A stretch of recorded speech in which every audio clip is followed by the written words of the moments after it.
చిన్ని ఈరోజు లంచ్లోకి ఏం చేస్తున్నావు? ఇవాళ నా ఫేవరెట్ ముద్దపప్పు మజ్జిగ పులుసు. మరి మజ్జిగ పులుసులో కావాల్సిన పదార్థాలు ఒకసారి చెప్పండి అత్తయ్య గారు.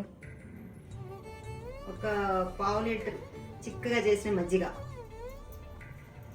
ఒక ఆనపకాయ ముక్కలు ఒక 12 అలా.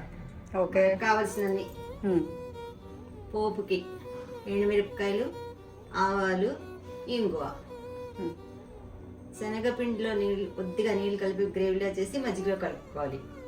ఓకే. 2 చెంచాలు నెయ్యి వేసి ఎండుమిరపకాయ, ఆవాలు, ఇంగువ పోపు వేసి శనగపిండి గ్రేవీ పోపు అందులో కలిపేసి స్టవ్ మీద పెట్టాలి. 15 నిమిషాలు ఉడికించాలి. ఓకే.